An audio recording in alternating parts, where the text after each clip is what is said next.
Now, our series on the Paralympics legacy all this week has until now focused on the differences between Paralympians and the experiences of everyday life for ordinary disabled people. But in one way, both are very much the same. Both are facing up to government cuts in disability benefits. An estimated 500,000 people are to be taken out of benefit, and that will affect disabled sports people every bit as much as others. Our sports correspondent, Kamian Zeram, has been hearing their views. Back in the gym, Paralympics GB's track and field captain, with his attention away from the stadium and on everyday life. Because remember this, George Osborne booed at the Games. Why? As Paralympic athletes redefined disability, the government was cutting disability welfare.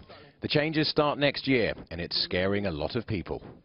The aftermath might create a situation that's even worse than where we are now, because McGregor might have a lot more people in poverty than there is now. And, you know, when you got vulnerable people, disabled people. Disability living allowance costs taxpayers $13 billion a year, but it's $600 million over budget, and the number of claimants has gone up 40% in a decade.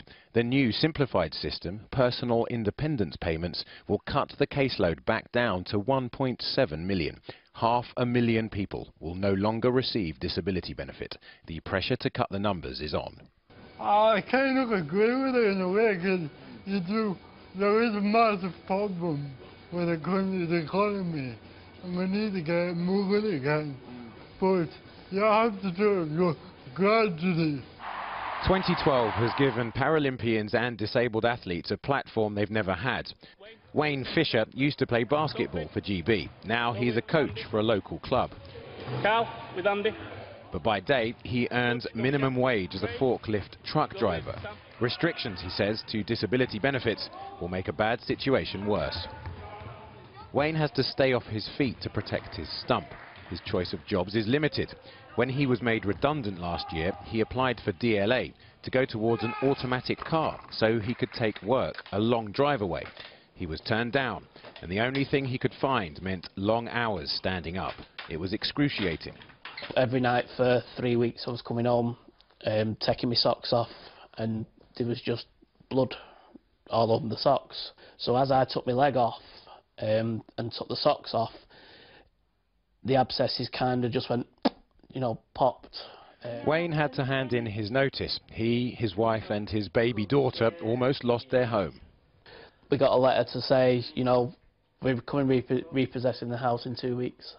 What difference do you think having DLA would have made to your life at that period?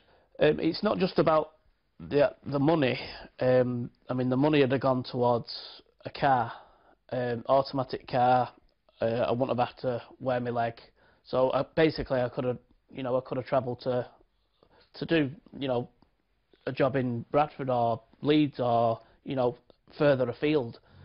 Wayne now has a temporary job that doesn't risk his health, but he doesn't know how long it will last. And he's worried the new benefit system will make it harder still to get payments designed to help people with the basics. And many accuse the government now of plucking the numbers of who will be eligible out of thin air. They can't possibly know how many people are claiming benefits that don't need them. They can't know that without looking into it more.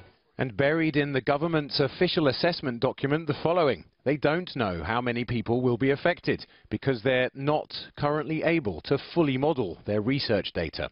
Data that's based on a more thorough disability assessment that the minister insists means more efficient benefits.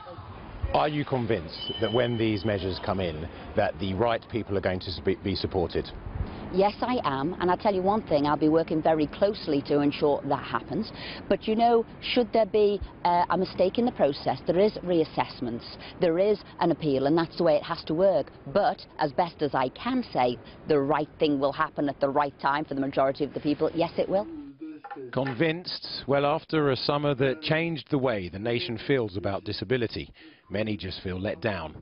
That disabled people's contributions and needs are once again being ignored. Kemi and Zeren, well, just days after filming a piece for Channel 4 News about the difficulties disabled people face flying, presenter Sophie Morgan has been told by EasyJet she can't fly alone. The Paralympics presenter wanted to catch a plane from Gatwick to Glasgow today, but had to take a train instead. EasyJet told us there had been a mix-up and Sophie should have been allowed to book a flight.